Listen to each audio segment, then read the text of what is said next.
Welcome to a brand new podcast. This is Rob and Blakey's commentary box, loud and clear on Welsh football. I'm Rob Phillips, and alongside me is my commentary box partner, Nathan Blake, and we're brought to you with the valued support of the journalism and media courses at the University of South Wales Atrium campus. More of that later. I'm the former BBC Wales football correspondent, covered football for 40 years. Alongside me, Nathan Blake, a player whose career I've seen develop from youth ranks right the way through to Premier League and international football. But then when he hung up his boots, he moved into the commentary box. I've sat alongside him commentating on games, and we've become really good friends. We fall out, we argue, but we're still really good friends.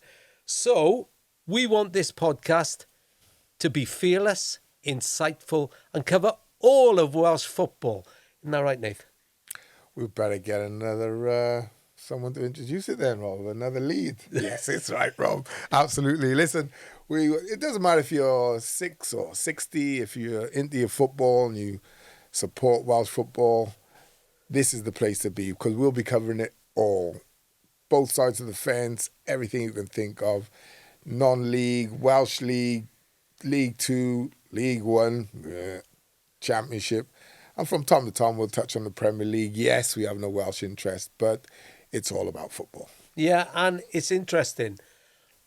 Looking at social media last night, I had someone contact me on X when I said we were starting this podcast. And he said, "Oh, you're not commentating now anymore." Well, yes, I will still be doing the occasional commentary. Yeah. But he also said, well, is it just the exile clubs you're looking at? But no, we want to cover the whole of Welsh football. I've been to Merthyr last season, loved it. I'm sure I'll be going back again this season. Yeah. We'll talk about Merthyr, but we'll talk about the domestic you could be talking about football Britain as well. Ferry. You could be talking about Barry Town. You could be talking about my local kids club, Spencer Boys, if they're still going. But we could talk about anything. It's football, and it's Welsh football. So anyone interested in this podcast, anyone interested in football, doesn't matter who you play for, what your team is, you can get in touch. Yeah, and I say that because I started off on a local newspaper in the Rhondda, Pontypridd, and didn't play any football in school, but I was obsessed with football. My dad took me to Newport County. I mean, I've seen him through thin and thin. But, but what I'm saying is that when I started off covering football, it wasn't Cardiff City, it wasn't Swansea City, it was Blaen Rhondda, sadly no longer with us. Tom Pentra, Ferndale, Pontyclean, those sort of people, those sort of clubs. And I got really attached to them. I still got really fond memories now. And then I went down to the West Country to cover West Country football on the Western Morning News in Plymouth. Moved back to Wales, did a bit of rugby on the Argus in Newport. Did Newport County on the Argus. At that time, that was my big ambition, to cover Newport County. Well, I did. I did. And then moved on to cover Cardiff City, then get to BBC Wales. And it's all about all the clubs, all the big clubs, and of course, the icing on the cake, Wales. Women as well in the last few years. At last, yeah, and we'll talk about that later as well. Yeah. And of course, it was while I was covering Cardiff City, I came across you. You didn't come across me, Rob. You stitched me up. Go on, you better tell the tale. The tale goes, I didn't realise, I've been subbed half-time in a game. Didn't realise at that point that if you're substituted, you have to stay and watch the game. So I left, met you across in the car park. Don't know what you were doing there, by the way, at half-time, or just after half-time. And you asked me the question, what are you doing? I said, I'm going home. And then on the Monday, I got into the dressing room and there was a nice big poster with Blake, I'm off.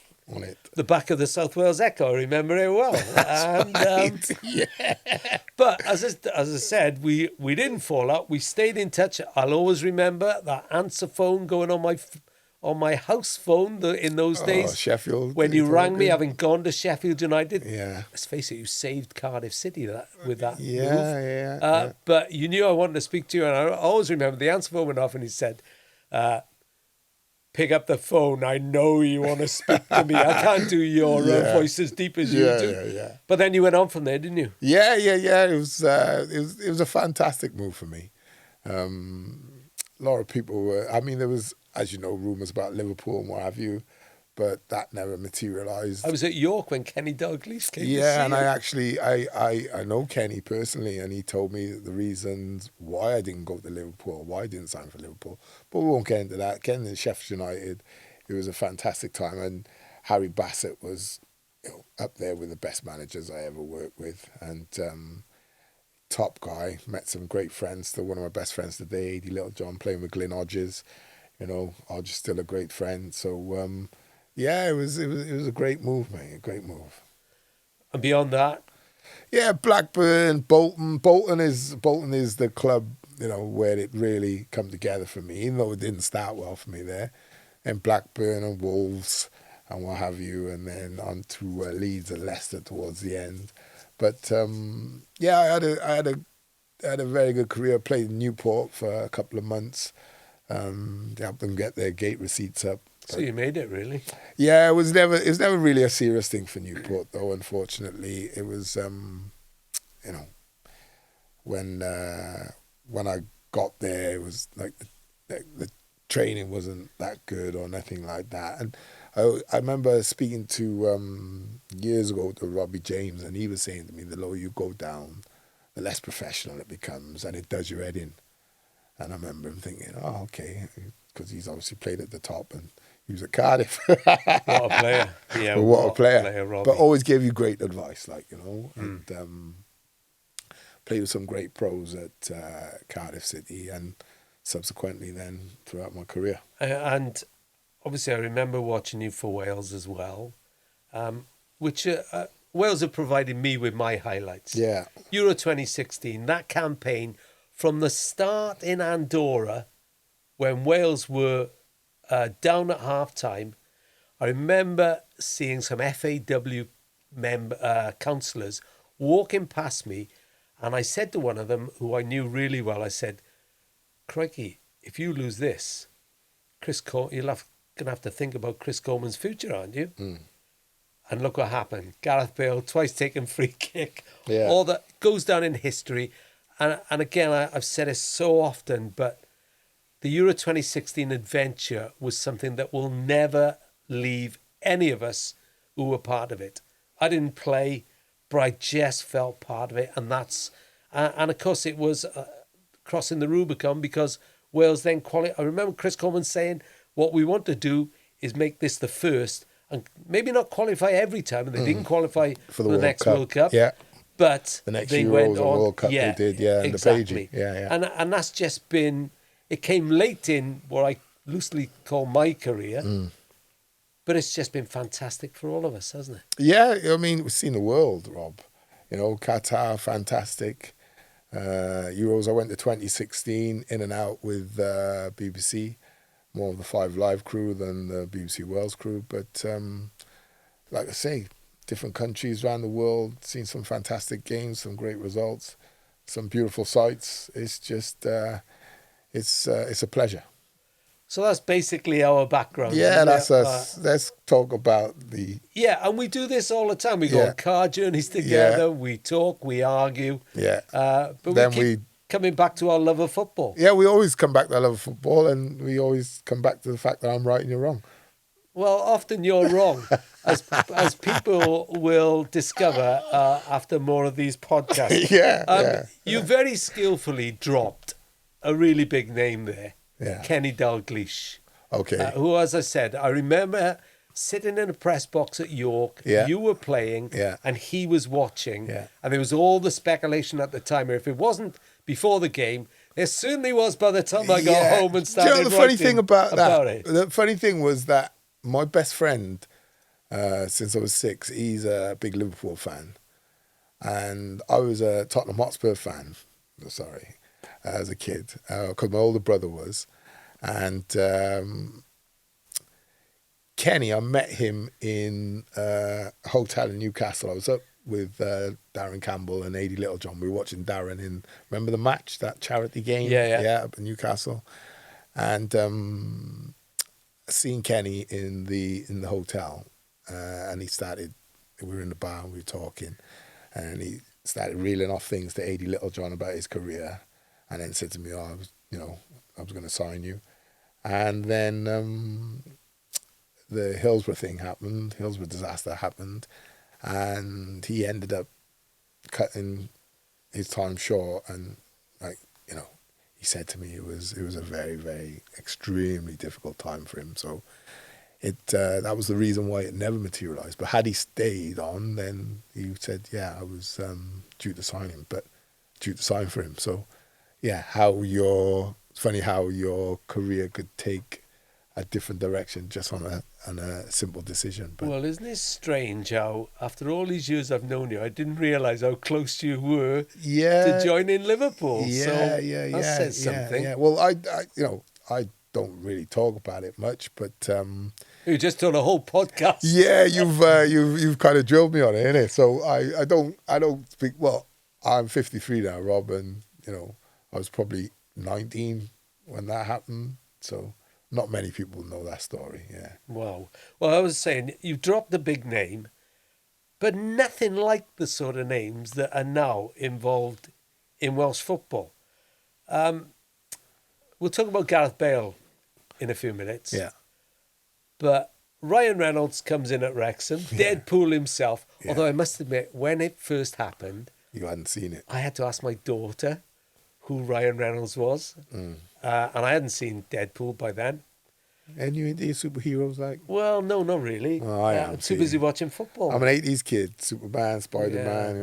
I'm a 50s kid. Yeah. But he comes in with Rob McElhenney. I actually had heard Always Sunny in Philadelphia. I'd heard about it. And they've transformed Wrexham. They've made it a global brand. Yeah. And it seems to be catching on because step forward Swansea City, new owners take over in November. Froggy. Well, hang on, wait. Luka Modric first. Yeah. And then, what's my name? Snoop Dogg gets involved. Yeah. Did you look and think to yourself, that's a bit of a wind-up, Snoop Dogg? I couldn't believe it when I first saw it. Because I remember him, I went to see him in Cardiff a few years ago. I still got it on my phone, and he came out in a Cardiff City top. So yes, I've seen pictures of him in a Cardiff City top. So I was like, it's a bit of a wind-up, especially after Luka Modric had gone in. But that's how it's going now. It's, consortiums all around, people investing their money. But what does it...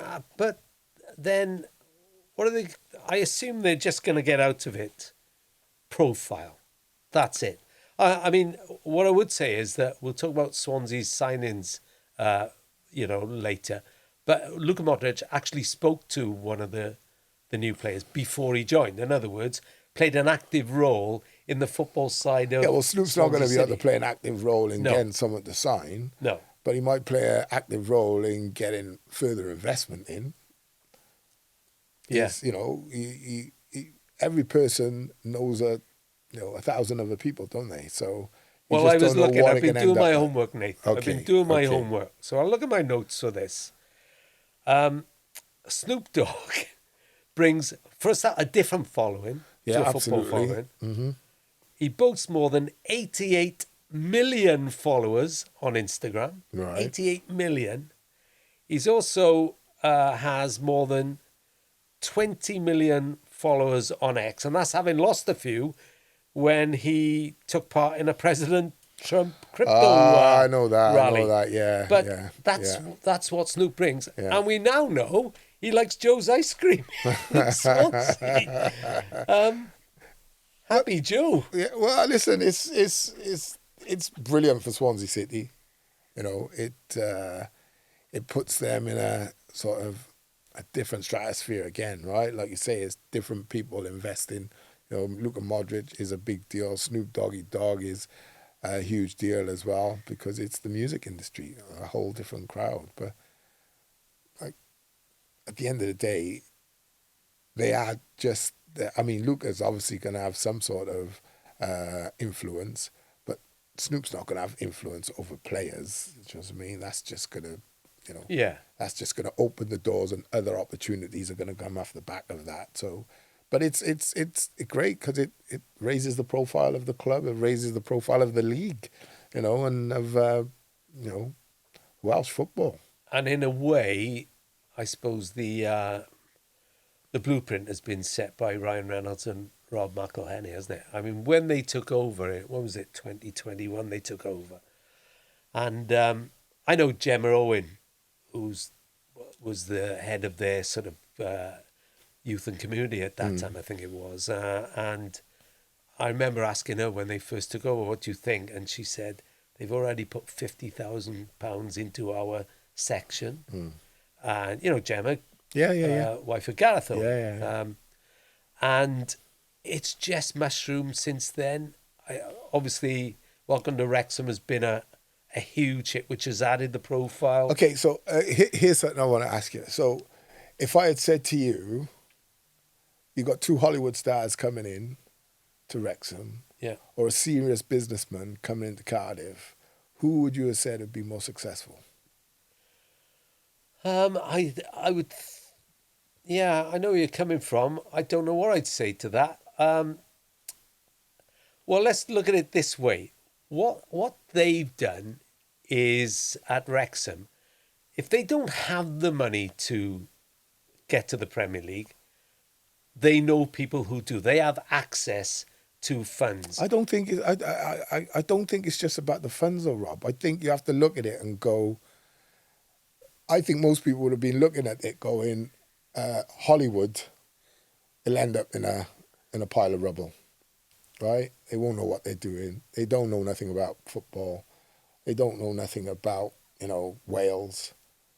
But actually, it just shows that you should never judge a book, right? I always say when a new manager goes into your club, always give him the chance because he could end up being your greatest ever manager. You just don't know, right? So from my experience, I would say most people thought that it was going to end up like a bit of a nightmare situation. But actually, it's probably the best thing that's happened to that club in the last 50, 60 years. Well, to Wrexham? Yeah. It's the best thing that's happened ever. Well, I don't... Surely. I can't think of anything better that's happened to Wrexham than... I know. Mickey Thomas going back, maybe? Yeah, but even Mickey would... Yeah, I know what I'm saying. But what I'm saying, for other people, there'll be other things that is the highlight of them supporting Wrexham. I actually know somebody who voted against. Right. Them coming in. You'll always get people vote against. But my point is, what they've done is been able to come in and clearly... with some sort of mandate and an understanding of what they're going to do and what they need to do. And they've stuck to it, gone through it, and been incredibly successful. And Ryan Reynolds doesn't really touch anything which isn't a success. So you have to say massive credit to him, to those two guys, because now it's, from where they took over to where it is now, it's night and day, right? Well, they brought in some know-how off the field as well to actually run the club for them. Yeah, but actually... It's a bit of a blueprint there, right? Their genius... Of what to do properly. Their genius, in a way, was, you know, they were...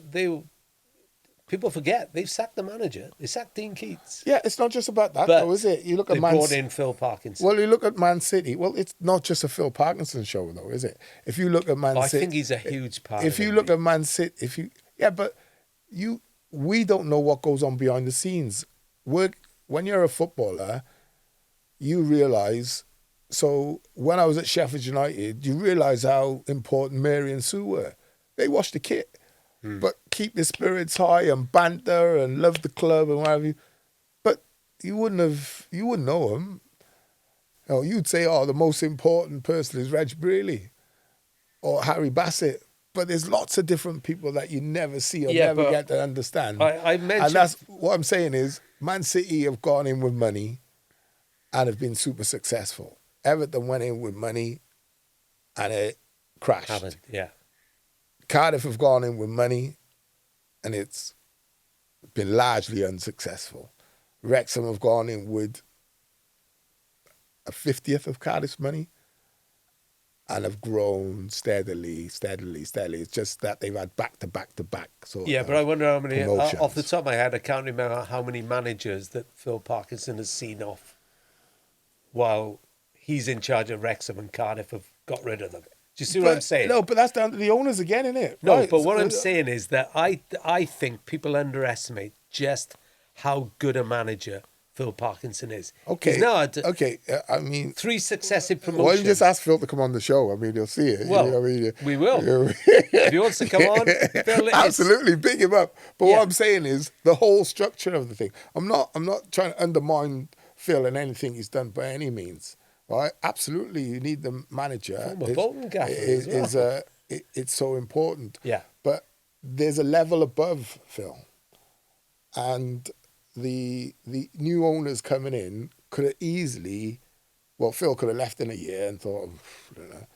But clearly, what they've set their stall out to do, they've done, and they've clearly taken advice and listened and learned along the way. And it's been, even though it's been meteoric for some, it's kind of been slow progress, right? Because they haven't gone, oh, we're going to completely change the whole squad and out with these 24 players and in with this new sort of squad and out with the old manager and in with the new manager. It's been a gradual, it's just been a short space of time that they've managed to go back to back to back. But for me, I think you can't credit them enough, mate, the owners, because that is extremely difficult thing to do, what they've done. It's incredible, really. It is extraordinary, and because there's documentary evidence of it. But the reason why I talk about Phil Parkinson is this, because it's easy for people to say he's had money and he's brought in players who are above that level. So he's had this great skill of being able to bring in players who are still hungry enough to play in what was League Two or the National League at the start, but better than that. I suppose Paul Mullin would be a perfect example. And kept them sort of hungry for it. You know, Paul Mullin was top scorer in League One when he dropped down to the National League. And look what he's done. It's paid off for him. Although, again, you know, Parkinson is not afraid of making decisions. Paul Mullin's on loan at Wigan this season. Maybe the end of an era, we shall see. But I think what I like most about Phil Parkinson is that I was at the first game when the owners turned up, Maidenhead. Never forget it. There was rumours beforehand. It was a Tuesday night. There were rumours beforehand that Ryan Reynolds and Rob McElhenney were going to come to the game. Turn up, yeah. Well, we're all in the press box, and then suddenly we see this snake of people making their way down the touchline from an entrance to our right. And all you can see is people with lights and cameras leading the way. So we knew something was up, and we knew it was Rob McElhenney and Ryan Reynolds turning up for a game. And of course, we didn't get anywhere near them that night, but it captured the attention. So where do you put the emphasis then? Do you put the emphasis more on Phil than you would on the ownership, or more on the ownership? The ownership have made this happen, but I think they've got someone in a key role who is absolutely right. And I tell you why most of all he's right. He's had promotions with other clubs. Bolton, Colchester, Bradford. Got them to the League Cup final where they lost to Swansea. His football pedigree is unquestioned. What I think he has done perhaps better than anyone else could is been able to divorce all the cameras around him from the players from that to just concentrate on the football. He's not sort of out there all the time on the media, but what he has had to cope with, which most managers don't, even Premier League managers, you don't see many cameras in dressing rooms like they've had at Wrexham for the documentary. Yeah. And he's managed to somehow keep the whole football side focused on the job in hand, which has brought 3 successive promotions, enabled by the owners, money but helps, executed by... It does help. But like when you're you a said, when you're a striker earning X amount in League One, and then you drop down, you probably triple your wages. That will motivate some people. So now they're looking at signing Nathan Broadhead from Ipswich for what would be a club record. I think it's 7 million. Yeah, Kiefer Moore is another one. Kiefer Moore. Yeah. I mean, are we happy with that? Yeah, I keep saying I think they're top 6. I think they're nailed for top 6. I said that before some of their signings. I think they'll get their signings right, and they'll carry on doing what they've done for the last 2 or 3 seasons, 4 seasons. Yeah, I can see them being top 6 challenging. Yeah, that would be phenomenal. I can see. Well, I can see. People might laugh, but I can see Wrexham, if not in the Premier League by the end of this season, then within the next 2 to 3 seasons, definitely. Yeah, definitely, because even though in National League they had a stronger squad because their budget was bigger than everybody else's, what they've done is they've not been afraid, and you made the point about Paul Mullen, is to then, cull certain players, because nobody or nothing is bigger than the club. Yeah. I've always said it at any club. Nobody or nothing is more important than the club itself. Yeah. And, as long as they keep moving forward, which is happening, and they keep winning, which is happening, listen, they keep making really, really good decisions. That's the only way you get to where they've got to. Yeah. I think Lewis O'Brien, and who was on loan at Swansea last season, Josh Windass, their statements of intent. I always say you've got to make a statement of intent as any club to say, right, we're here and we're going to have a proper go at it. And then what it does is other teams and other managers think, oh, God, so they'll probably be nailed on for one of the top 6 places. Just on Swansea briefly, because we'll talk more about Swansea and Wrexham, their chances next week, because the Championship is a week away. So it'll be a lot on those 2 clubs next week. They got their work done early, Swansea. Yeah, that's what I would say, and they're linked today with Richard Coney of Wickham, who actually I saw score against him in the League Cup good player. last season. Very he is a good player. Yeah.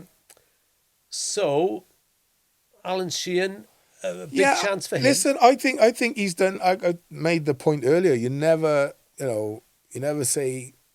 judge a book, right? You always say, and Alan's a young lad, and he's had the job previous, and he's done well. So why wouldn't it be even better if you give him the job permanently? I know some people say, when you give someone the job on a temporary basis, it's never the same, and then the results go. Hey, listen, the results might go, but the results might improve. They might be better off. So the players clearly like him. He's got a lot of respect with the fans because of the situations he's dragged them out of before. So I think as long as there's a decent budget there, I think, they can expect to be top half easily. They've not got the budget that Wrexham have got, let's be fair. No. But they have got a decent budget. And that's interesting. Swansea. That's something we'll talk about next week, because although they've brought in Luka Modric and Snoop Dogg, that's about profile. That's not about adding to their financial clout as such. Well, it will unless it comes. Yeah, but we're not talking about Swansea spending. I mean, they could prove me wrong by the end of August. I'm not talking about Swansea spending 5-6 million on a striker. We should be by then. We should be, to be fair. It's a big enough club. That's what you should expect. If you've got ambitions to get up to the Premier League, which they've been, and they had 7 great seasons there, in this day and age, £5 million isn't a lot of money. Yeah. So if you're sat in the Championship and you're not prepared to, on a striker mind, not prepared to spend 5, 6, 7 million quid on players, individual players, it won't be long before the trapdoor opens and you'll get sucked down into the other half. So I think their ambition is there. I think they've shown a bit of ambition this season. I think in the young manager, they've got, a good young manager who's not proven over the course of a season, but no. You can only do what you can do, right? If you're in for 3 months, you can only get results for 3 months. But he's proved to be successful. Which brings us to League One and Cardiff City. You mentioned Gareth Bale. A few weeks ago, he said he was confident that a second bid or a second approach to the club. I'm not going to call it a bid because, as I understand it, unless things have changed, there's no proof of funds yet. Yeah, but you've only understand it from whose point of view you understanding it from? That's what I understand from the club. Okay, so but I've never bought a club, so I don't know how it works. I'm saying. So let me ask you. So you 100% trust everything that's told to you? Because a journalist would actually go away and find out more. Yeah, Well, you don't think I check? With who? If you check, I'm not going to tell you who my sources are. I'm a good journalist. Why not? I just told you Kenny Dalglish. Well, that's public knowledge. I wrote about it at the time. So listen, what I do know is this, right? That I haven't heard Vincent Tan say once. He's always said the club is for sale at the right price, basically. No. The club is for sale at his price. Okay, then his price. Yeah.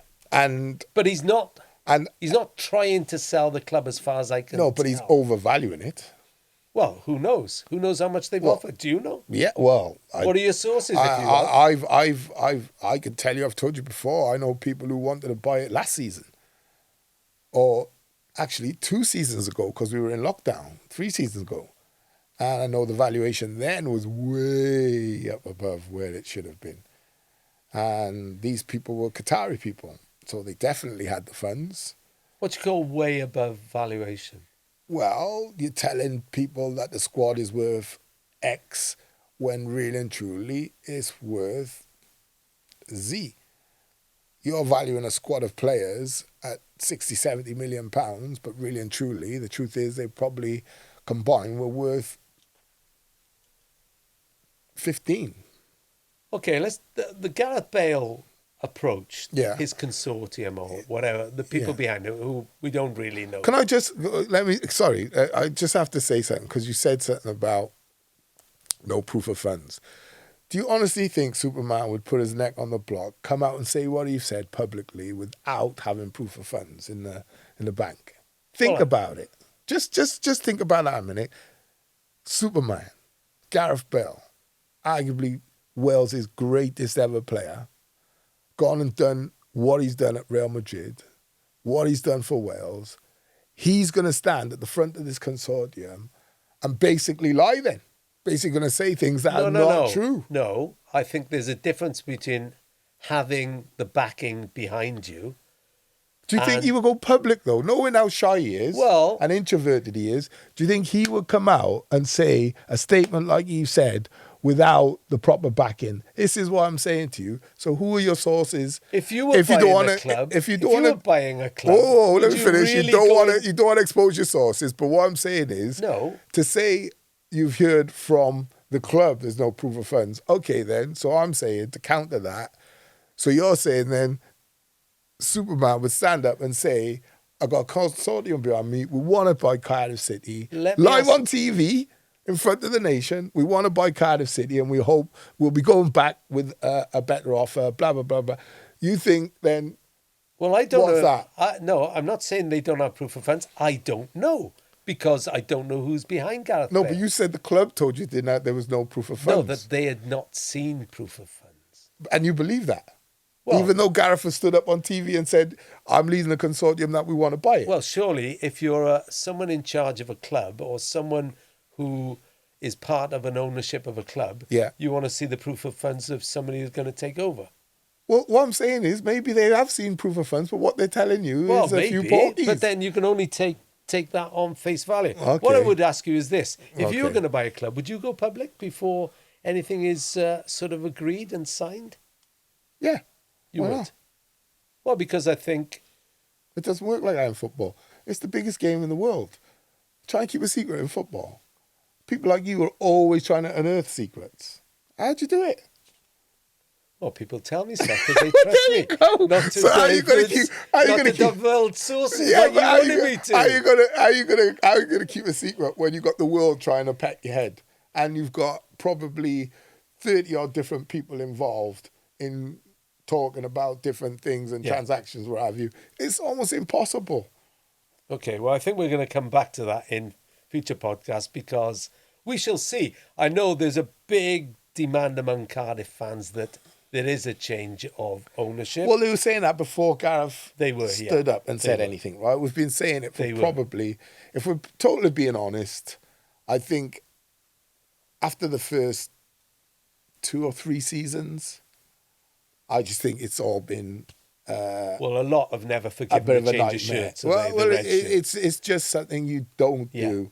And that just put what Wrexham have done, the owners, and put that situation in place. Yeah.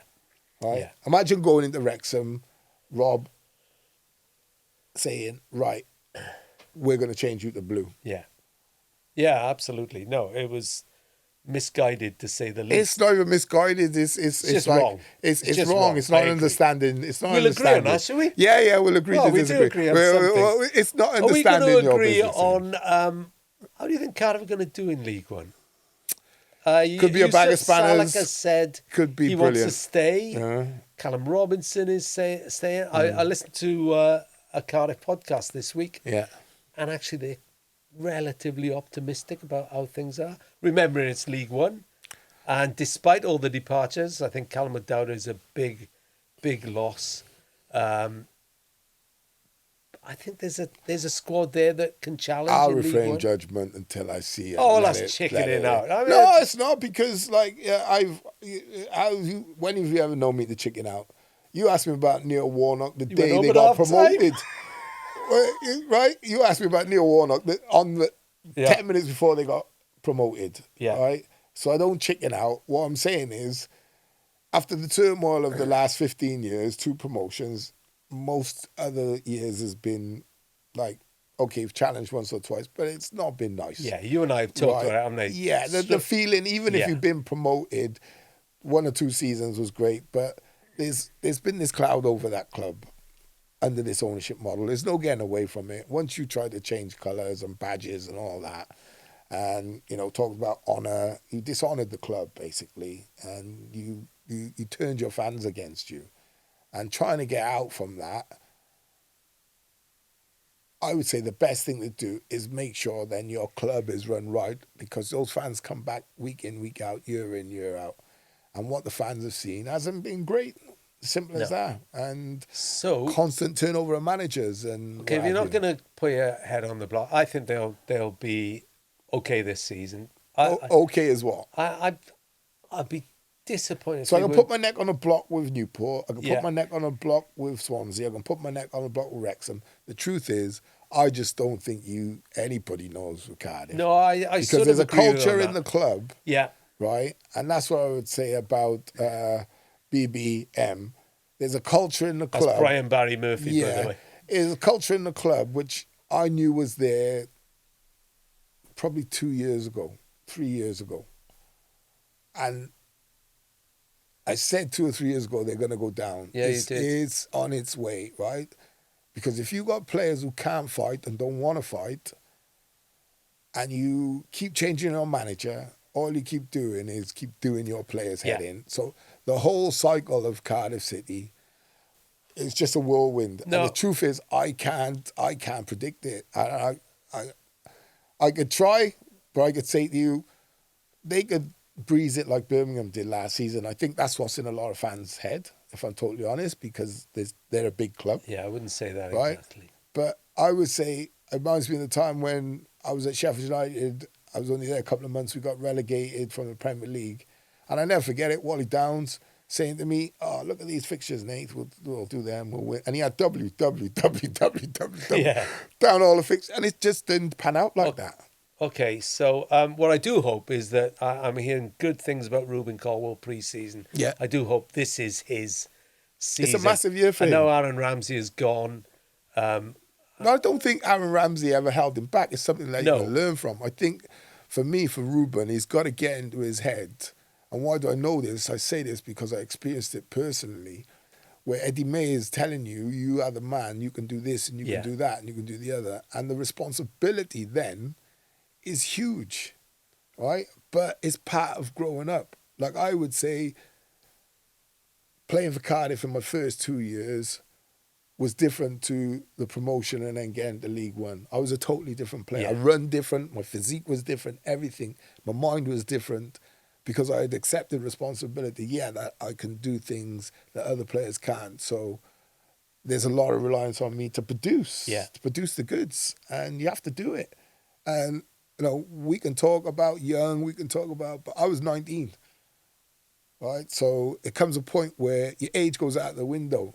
I mean, Lamal's a 16, 17-year-old kid at Barcelona. It is about you. It's about self. It does that penny drops, and either you accept it and say, right, I'm going to do it because he can, or you keep saying to yourself, oh, maybe it's this, or maybe it's that, or maybe it's that. I'll admit, and I back Ruben 100%. I don't think the change of managers has helped that lad at all. Not at all. And I think the structure of the club doesn't help that lad at all. We'll agree on that as well. Newport County, they've already scored two of the best goals you will ever see this season. Cameron Antwi, just a scissor volley. Sensational against Barnet in the League Cup. And then Michael Reindorf said, hang on, hold my beer. I go past one, I go past two, I slip outside three, I'm four, and then I'll bend one in the top stand. Yeah. Not bad. I think Reindorf has got to get goals. Yes. Right? He's young, but he's not a young lad. He's been around one or two other clubs. So for me, it's so difficult to become a professional footballer. Right? I think it's 1 in 20,000 who makes it, right? Yeah. But you can get there and think, I'm a footballer. Or you can get there and think, right, next challenge. Right, next challenge. And every time you hit the target, like, I remember you used to say to me, oh, do you have a goal target for this? And I used to say, no, I never have goal targets. No. Of course I had goal targets. Oh, thanks. You lied. Yeah, absolutely I lied, right? Because, like, I was told by a certain person, don't tell the press anything, right? And after I'm off... Probably right, actually. Right? Because if I don't hit the target, what you say is it's a failure, right? But you've got to set personal targets. You have to set personal targets. And I think, it's reaching those targets and then setting the next one. Yeah. But you never stop chasing. Well, the one thing I'd say about their penalty shootout win against Barnet, which was the first game of the new season, you have to say. It was a good game to watch. It was a brilliant game to watch. Pity they couldn't hold on. I could have done without 2 goals in the last 2 minutes of added time. Yeah. But it was drama, wasn't it? Shootout. There's always drama at Rodney. It was just another way of Nick Zanev proving how good a signing he is, the goalkeeper, New Zealander, with international honours as well. And that was a big hole to fill with Nick Townsend, having been let go in the summer. But on Newport, it's huge for David Hughes, isn't it? This is his first league manager's job. He's brought in Wayne Hatswell with him. Which is great, back I at think. Newport, which is brilliant. Yeah. Lee Kendall, son of Mark. Yeah. Ken's great lad. Great lad. Yeah, I love him a bit. Yeah. David Hughes? What do you think? What do you think? I'm glad he's got the opportunity. And I was struck. I interviewed him. I was the first one to interview him because when he took over. And it struck me that rather than thinking we're going to play this type of football, that type of football, he kept saying we've got to get solid first. Yeah. Because they had the worst defence in League Two last season. Yeah. And it showed against Barnet that they were... Yes, they conceded. It would have been furious they conceded 2 late goals. But what it did show, they got so many bodies behind the ball when required. Yeah. Barnet had loads of the ball, absolutely dominated possession, but it looked organised. I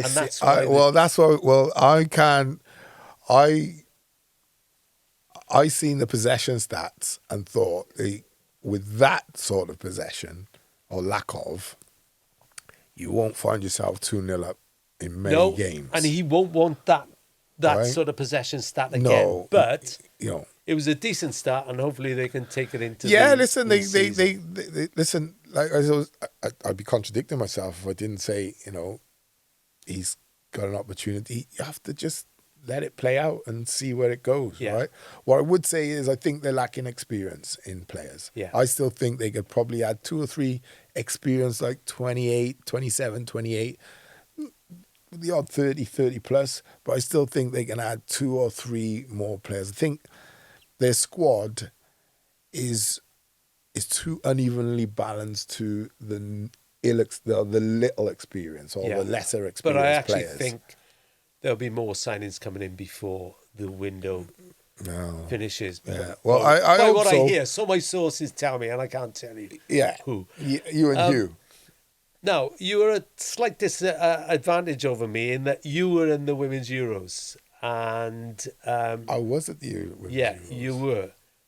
Thrilled that Wales got there. Yeah. And we'll talk more about it when hopefully we get some guests Ellen White and Katie Sherwood. Yeah. Great guests. Right. Great partners, I should say. What was your overriding feeling? Listen, as a footballer, you know that the players are going. And listen, I know because I spoke to 1 or 2 of the players myself, right, over on text. So I know they weren't happy with their performances, right? I know that fact. I'm glad you said that because. Well, when you lose, you hate it. I think too much of what. I know what you say. The emphasis was placed on. Oh, how great it was to be here. Yeah. And I can't believe the players actually thought that. Yeah, but yes, they thought it's a fantastic honor, like the players in. No, you won't be thinking that. You'll be thinking about the game and what you got to do and how you're going to approach it and who I got to stop and tackle and they love the build up. Yeah. But then you lose and you hate losing, right? But there's a thing called perspective. You're up against 3 of the best teams in the world, not in Europe, in the world, in your group. So, and you're playing probably the weakest of those 3 first. So and you don't win. And you don't win. So kind of like in the World Cup with the men, we had England in our last game in our group. And I remember speaking to someone, I won't mention their name, but I remember speaking to someone and they were saying, "Oh, what you think?" And I said, "Well, the lads are more tired than what they were like 10 days ago. And, they've drawn 1, lost 1, and lost heavily.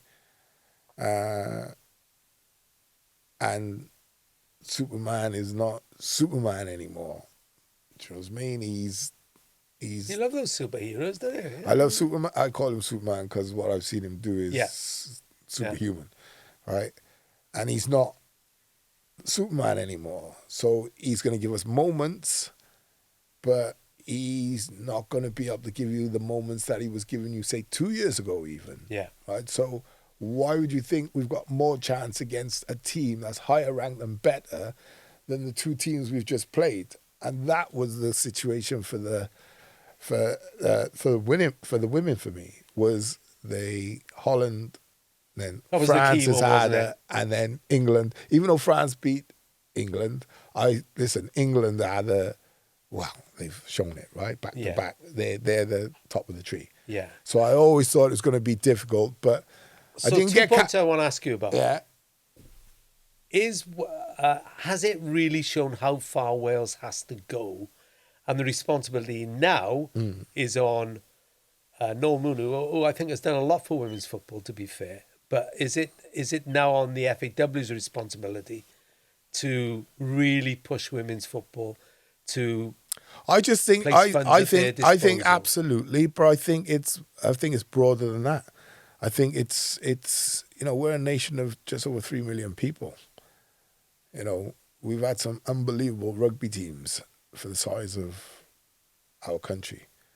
Rugby's not in a great place at the moment. We've had some unbelievable individual players and some really good teams who've never quite made it. And then 2016 come along, right? And it's kind of kicked off Yeah. for both sets, right? I think the FAW now, they just have to keep on.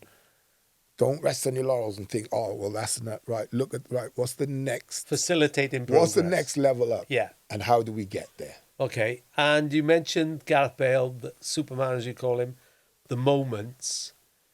Jess Fishlock. Yeah. The moments. More moments now than dominating games. Yeah. But actually. But she never dominated moments, games because Wales can't dominate a game. No. But she's the standout. Okay. Yeah. Oh.